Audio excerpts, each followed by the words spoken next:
Before you win, everyone will ask you why you're working so hard. And after you win, everyone will remind you how lucky you got. Have faith over fear. Fear worries. Faith prepares. Fear hesitates. Faith moves. Fear is weakness. Faith is strength. Have faith. It will all work out. But work like it never will. Doubt is such a strange thing.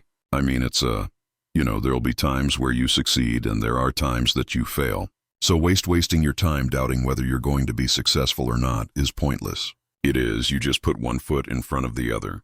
You control what you can't control, and then you see what the outcome is, right? If you win, great.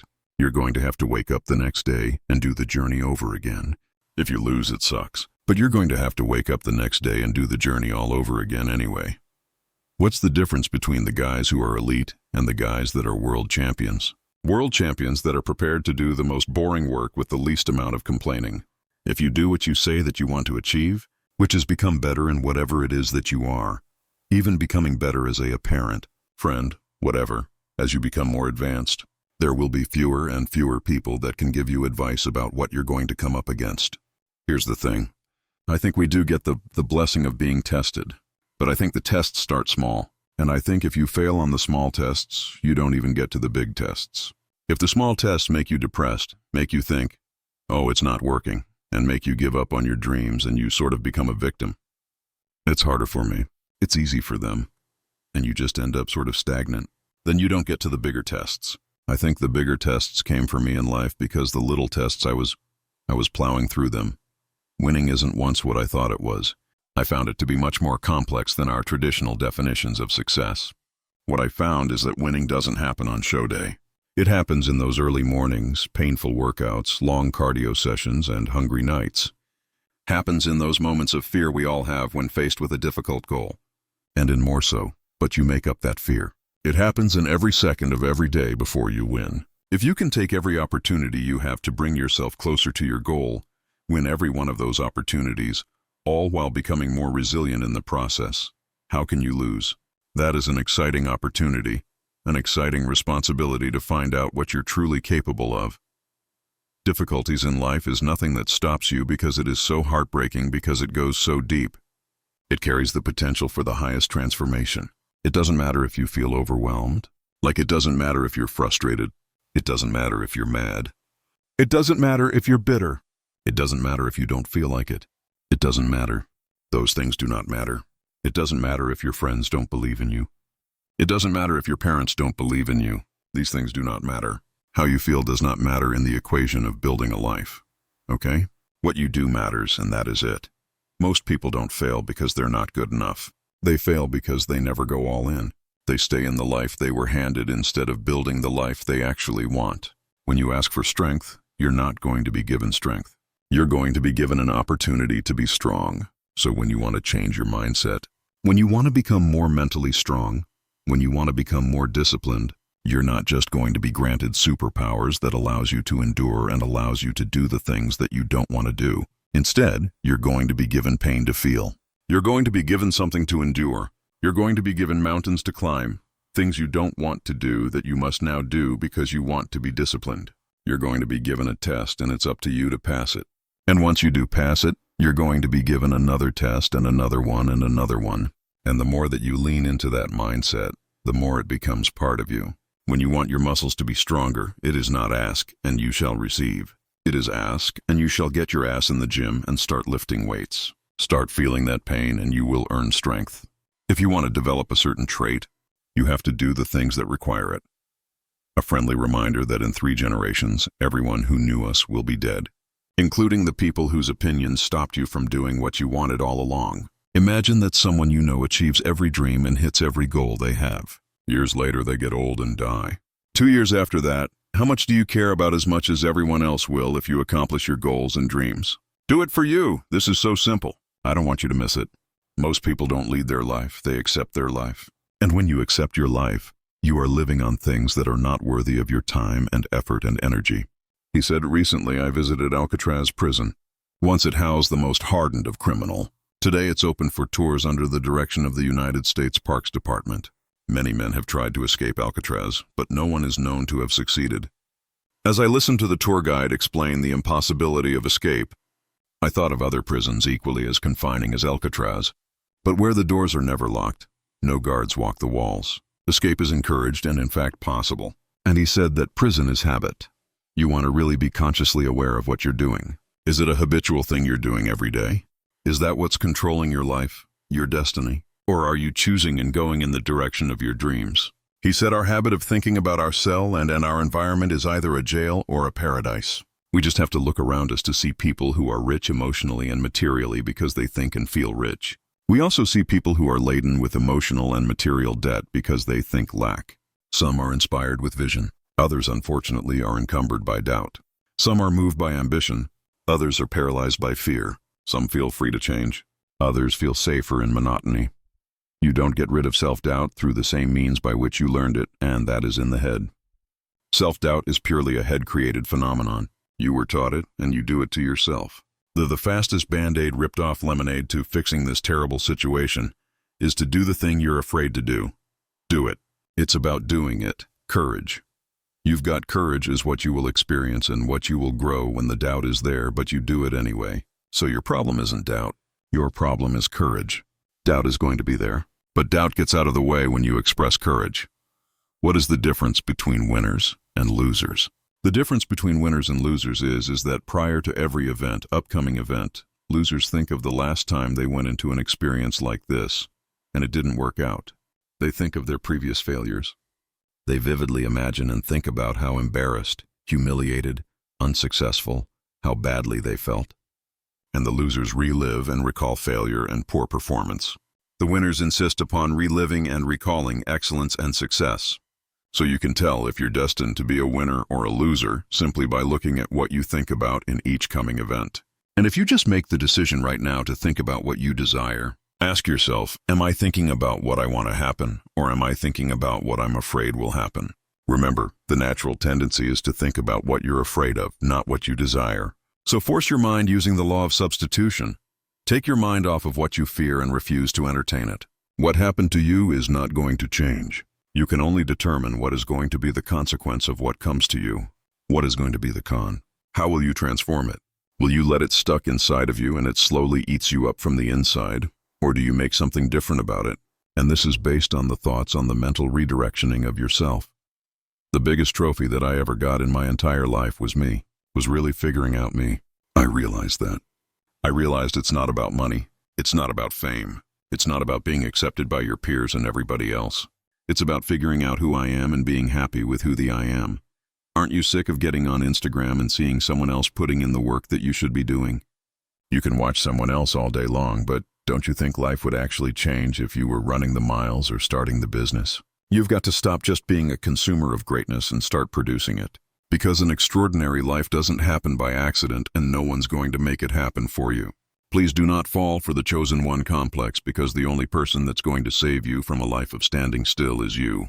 And you know that's exactly the way your life is every day blank. Nothing there. Put on it anything you want. You don't have to let what's on the previous page determine.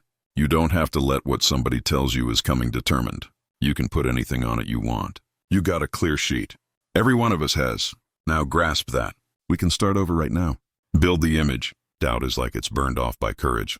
Ralph Emerson said, do the thing and you will have the power. We're waiting for the power. We're waiting not to self-doubt any longer, right? Whatever it is that you're work like they're trying to take it from you because they are. If you're not working like someone is trying to take everything you've worked for, someone eventually will. They don't care that you're tired. They don't care how you feel. They don't care about your excuses. They don't care about your emotions. Complacency kills.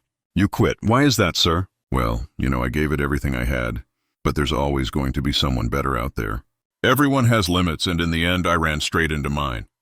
Maybe you can't relate, but you'll get it when you're older. No, I won't. I never give up, sir. I'll die before I get it. So, what would you say the biggest deception was? What was the biggest lie you were told? It's not that simple. Why not? No, that's the biggest lie I was ever told.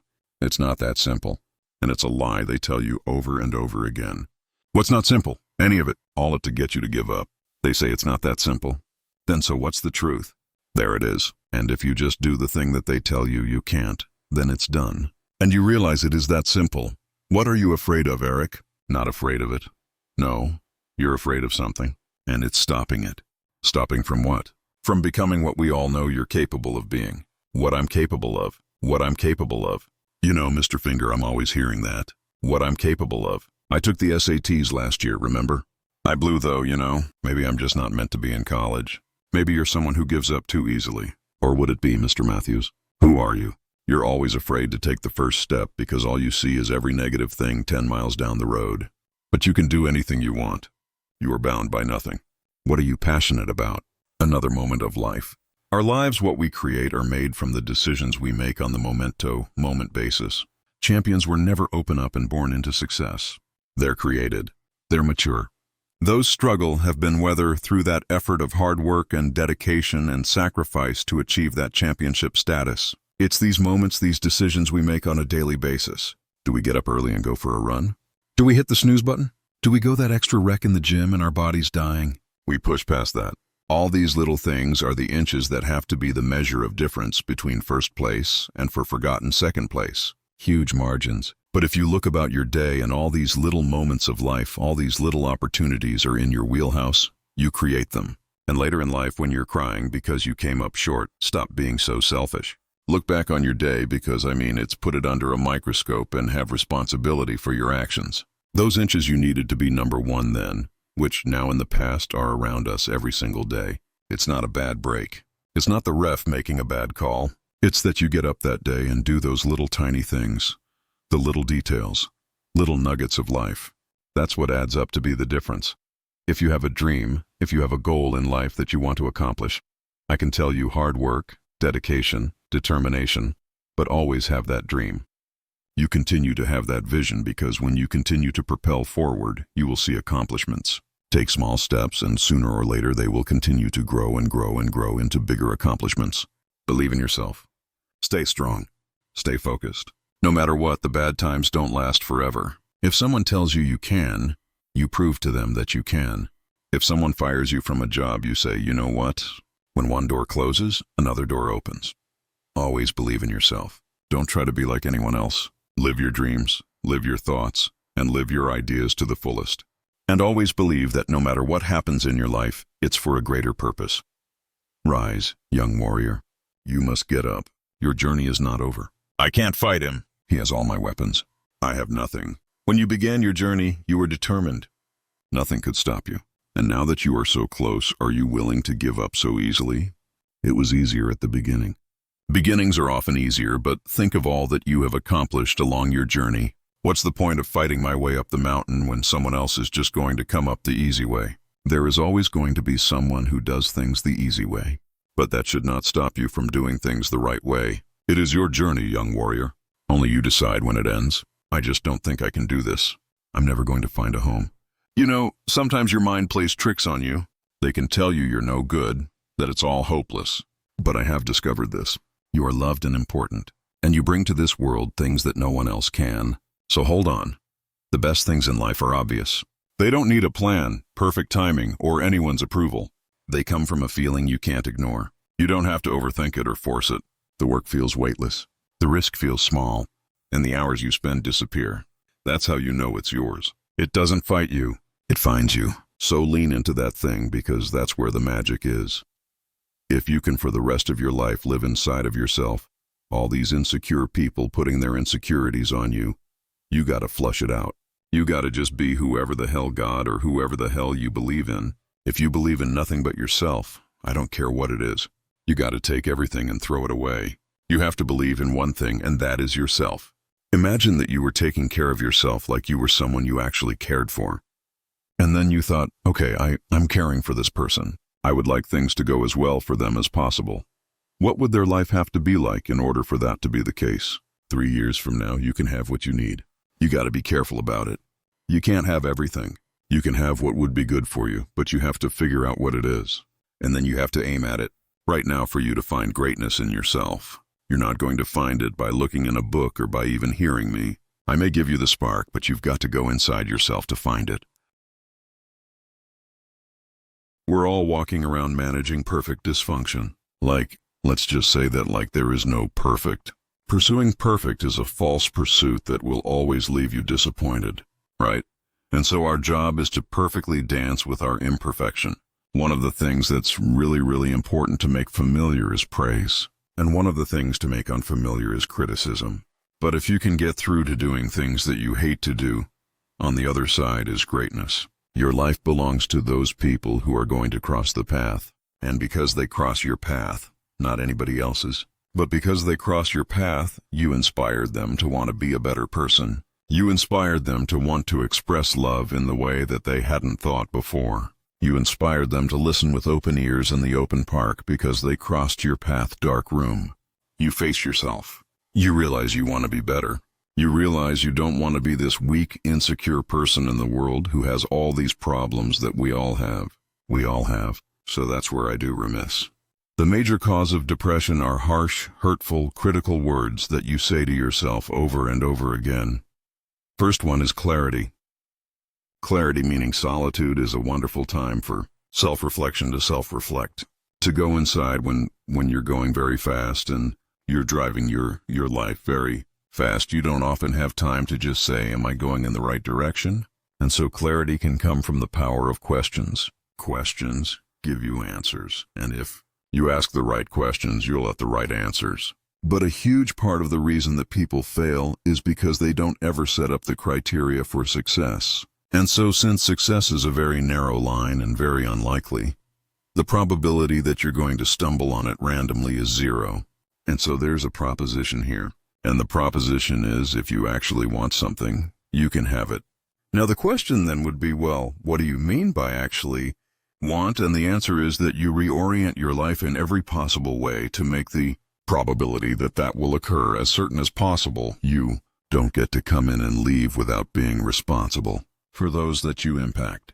And when you understand that, you're like, hold on, my life literally sends waves out into the universe. It sends waves to the people around me, and it impacts the way they choose to show up in the world.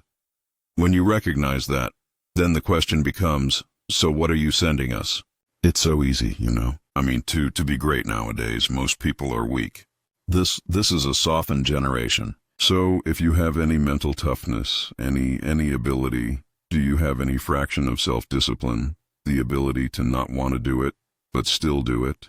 It wasn't until I changed that mentality that I became somebody. Your mind doesn't care if what you tell it is right or wrong, good or bad, healthy or unhealthy. Lets it all in. Your mind will do what you tell it. Now that you know that, tell it great things. What's most important to me in life? And then you make a list of those things, and then ask yourself second question. And the second question is, are the actions I'm taking each day fulfilling those values? My answers, are your actions giving you those values? Fulfilling those values.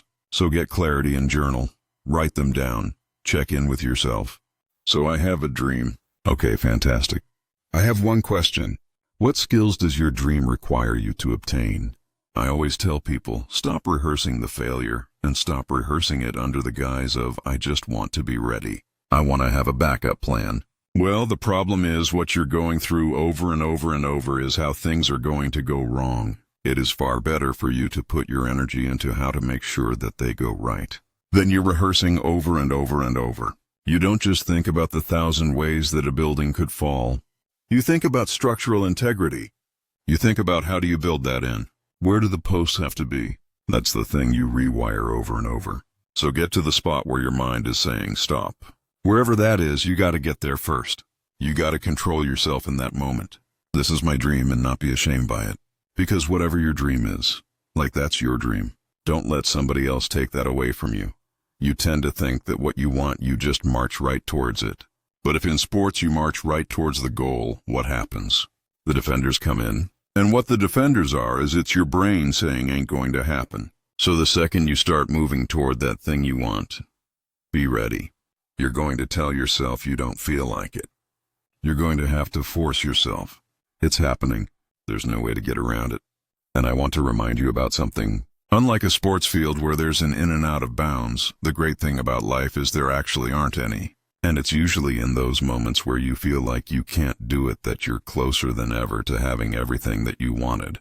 And I wanted to show you this so that you keep it in mind, because I think a lot of times when you look back, it's the darkest moments where you realize, holy cow, that's what projected me forward. But what makes mastery is execution on the ideas, not the ideas. And so no idea works unless you're willing to roll up your sleeves, do the practice, invest the time, put in the effort, do the work. Typically on the other side of your greatest fear, of your greatest insecurity, is your greatest blessing. Everyone goes, well, get out of your comfort zone. You'll find it. No. What you're afraid of and what you're insecure about. On the other side of that is typically one of the great gifts or blessings in your life. You don't even know the magnitude of what it's costing you to get into your fears and insecurities. And by the way, insecurities and fears are different things. They're both really insidious, detrimental things that people struggle with. And so on the other side of your fear, that's one thing. And on the other side of your greatest insecurity are blessing. And you have no idea the immeasurable waves that you're missing in your life because you are giving into them and cowering to them. You are where you are because of the choices you've made and the skill set you've built. Period. End of story. Now, why is that the best news ever? Because it means you're in control. You steered yourself to exactly this point. Now you may not have been paying attention. You may not have had the clarity that you now know that you need if you want to end up in the exact place that you want to end up. But now that you take that control back and you recognize that you can go anywhere you want, become anyone you want to become, because you're going to have to put in the work. Now you can decide whether you want to put in that work or not. And if you don't, that's fair enough. Because the real punchline of all of this, by the way to win this game called life is not money. It is quite simply, what do you think about yourself when you're by yourself? If you want revenge for the bad things that have happened in your life, start with the version of you that hasn't lived up to your potential. You have no idea how great you really are because maybe I'm not good enough. Your story may not have such a happy beginning. It's not okay for you to be a weak loser. But that doesn't make you who you are. And the reason it's not okay is because you could be way more than that. This life is not here to make you suffer because you are using such minimal of what you have. This life is here to make you understand what is your potential. They say the true hell is when the person that you are meets the person you could have been. It is the rest of your story who you choose to be. My philosophy is, why be normal when you can be the best? And I learned the greatest gift of all. The saddest thing in life is wasted talent. Play fulling out. If you're going to try, go all the way. You're not as far away from these dreams as you think you are. Is that so many people die with untapped potential because they think that someone else isn't better than them? All life forms strive to the max of its potential except human beings. If you only do what you can do, you will never be more than you are now. You got the makings of greatness in you, but you got to take the helm and charge your own course. We can be anyone. We can do anything. It's only a matter of going. Never forget one time I was running by a graveyard, and I ran by a graveyard, and I looked out there, and I have all these epiphanies, man. I have all these the moments of it's crazy, man, of this thought, 'cause I'm always by myself. I'm always deep in thought about how to be better. I look out there, I'm like, man, I wonder how many of you motherers in there and just are so upset with how you lived your life, regret how you lived it. And I'm running at 300 lb, man, thinking, man, don't drink and die like this, bro. You know, there's one place that all the people with the greatest potential are gathered. One place, and that's the graveyard. Everyone has the possibility to unlock something very, very special about him or herself. And it's up to your actions. Ultimately, it's you yourself who also is able to unlock it. If you're going to try, go all the way. This could mean losing girlfriends, wives, relatives, jobs, and maybe your mind. Go all the way. Most of us don't use the stuff that we have brought into the universe, and we want to make a conscious, deliberate, determined effort to start living life with a sense of urgency and using what we've got, using ourselves up, sharing what we've brought into the universe to share.